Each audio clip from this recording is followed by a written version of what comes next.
Hello everybody and welcome to the 11th week of the spring semester of 2017 in British literature. Alright, now when you look at today's or this week's list, it may look like there are a lot of readings, but really it's not that much reading at all. It is several short poems. They're all poems and they're all very short. So there's no long readings like last week with The Man Who Would Be King. So even though there's several readings, you can do it. And also, there are only 2 discussion postings. Now, I've left the World War I postings as one separate group because I think it's very important that you understand what a world-changing event World War I was. Nobody had ever seen a war like it. It was a war that involved many countries banding together and fighting against each other. And it basically encompassed all of Europe with, little bits and pieces in other parts of the world. But it really was the first war of its kind. Now, one thing that you may find important about this war and in relationship to the World War I poetry is that even though this war is devastating, and you really need to go through the World War I poetry slideshow in the PowerPoints and read about World War I poetry in the introduction to World War I, which I think is one of your assigned readings. Well, it doesn't list it, but you should read that.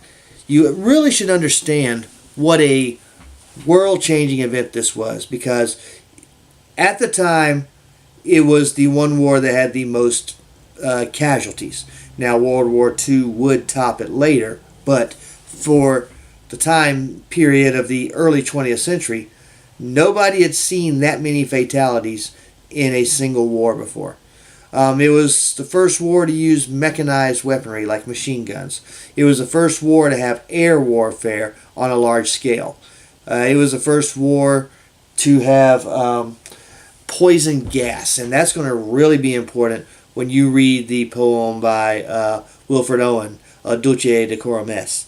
That one, there's a gas attack in it. So,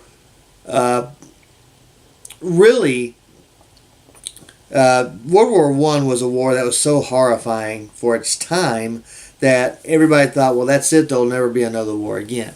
Of course, it didn't take very long for Hitler to start amassing armies in Germany and to start World War II. In fact, it would only take a couple of decades, really.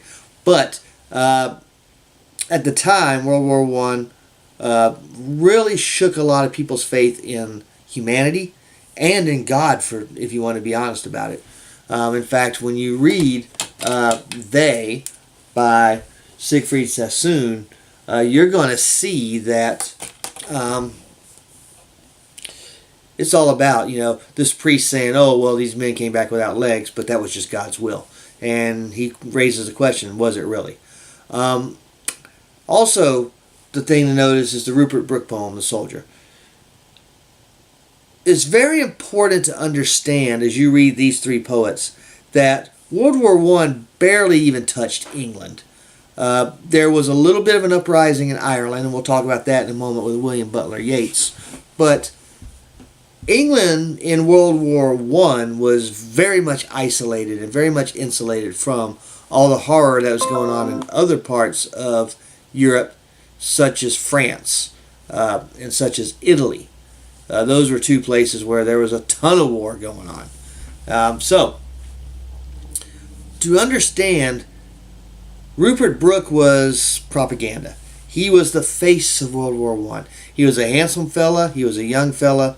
He was a well-to-do fella. And he wrote this poem, The Soldier, about what a great thing it would be to die for one's country in a war. Wilfred Owen and Siegfried Sassoon had other ideas. They said, no, it's not such a great thing to die for your country. In fact, Wilfred Owen gives a very, very graphic account of a gas attack that actually kills a man in a very, very gruesome manner. And then he says, yeah, okay, take a look at that one time and tell me how great it is to die for one's country and how glorious it is to die for one's country when your face is melting off. And that's essentially what happens in a gas attack. So, for that one, it's really a good idea to see the differences between Owen and Sassoon and Owen. Brooke and Sassoon and Owen. Now, Owen and Sassoon are also what were known as trench poets because they were actually in the trenches fighting the war and writing poetry about it. In fact, for Wilfred Owen, it was actually therapy. It was required therapy once he had to go into the hospital for shell shock. So, that's what you need to know about that. Now, the other poets. I was very tempted to make you write about Yeats and then write about one of the other two, but I decided to lump them together. Yeats is an extremely important poet. He is from Ireland, and the two poems I have you reading, one is the Isle of Innisfree. William Butler Yeats wrote for many, many, many years, and he became Poet Laureate of England and all that stuff. He was very influential in what made British poetry in the first part of the 20th century. Isle of Innisfree harkens back to Irish Celtic or Gaelic poetry and has kind of a sing-song quality to it. But it also is about a simplistic place. And if you go through the William Butler Yeats slideshow, you'll see a picture of the Isle of Innisfree. It actually exists and is now a tourist attraction because of this very poem that you're required to read this week. So, he wrote that one as kind of a way of getting back to nature. And kind of, we've seen this before. We saw it before with Wordsworth. How when you're in the city and all this chaos is going around, you can close your eyes and take yourself back to the memories of the simpler country life. And so, it would not be a stretch to say that Wordsworth probably has some influence on Yeats in that way. The other one you're required to read is Easter 1916, which is about the Easter uprising of 1916 when the Irish decided that they had had enough of being a part of the United Kingdom or Great Britain, however you want to think of it, and decided they wanted to break free. And the British responded very harshly. They actually sent in military. They squashed the uprising pretty quickly, and they executed the people that led the uprising. So, William Butler Yeats's poem actually is paying homage to the leaders of that time. So, that's important because when I said that World War I barely touched England, where it touched England the most was Ireland decided, hey, England has got all of its soldiers over in France and Italy and Spain and other parts of Europe. We can now break free and start our own country again. You know, we don't have to be under England's thumb again. And apparently England had enough soldiers left to squash that uprising and execute the leaders. So, Easter 1916 pays homage to that. All right, and then we've got T.S. Eliot and Dylan Thomas. For T.S. Eliot, he's a very difficult read. He is actually one of the modernists. He's actually probably the most important modernist poet of the time. And he wrote this love song of J. Alfred Prufrock to take us into the mind of a man who is actually in a whorehouse. Yes, he's in a whorehouse. And yet he's got these issues going through his mind rapid fire. And so basically what the stream of consciousness poets wanted to try to do is capture, if you will, capture the way that the human mind works. And this is very much influenced by the work of Sigmund Freud, who was the father of psychology and whose writings were becoming very popular, and so on and so forth.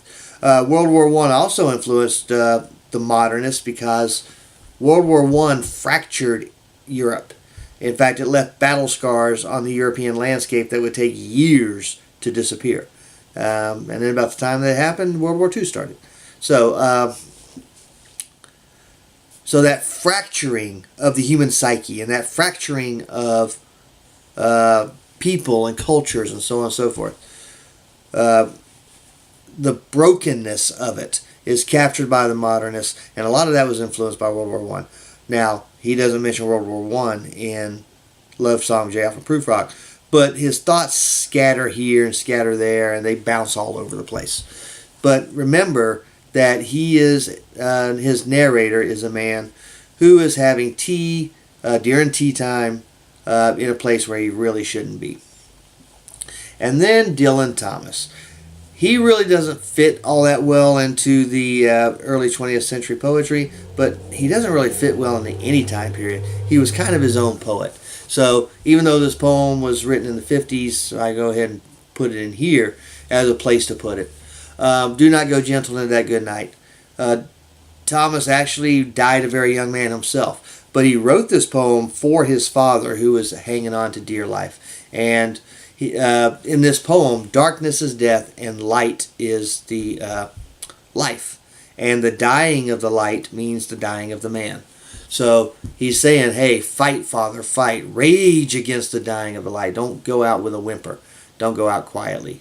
Or do not go gentle into that good night. The good night, of course, meaning death. Very powerful poem. Lots of people name it as one of their favorites of all time. Not just British lit scholars or American lit scholars, just people in general, people that don't even read a lot of poetry, will often say, I don't read a lot of poetry, but hey, I have read Dylan Thomas's Do Not Go Gentle Into That Good Night. So I think you're going to really enjoy that poem and be glad that I assigned it to you. Alright, so that's it. I know this is a longer video than usual, but we're trying to cover a lot of ground in a short amount of time. We really only have this week, next week, and then one more week of readings. And then we'll spend the rest of the semester on the research paper. And I'm going to introduce you to the research paper in 2 weeks. And we'll talk about that in 2 weeks. So stay on top of these postings, because these postings are the foundation upon which you're going to be building your research paper. So you've got to do them. Those of you that actually took the Victorian exam and still haven't done a posting yet, I hope you're not counting on passing this class by not doing postings, because you just won't. I won't allow it. So get on those postings. There are late penalties. Everything from prior to spring break is an automatic fail, but it's still better than a zero. So we'll take it from there. And if you have any questions, email me or call me during my office hours, or drop by my office if you happen to be on campus.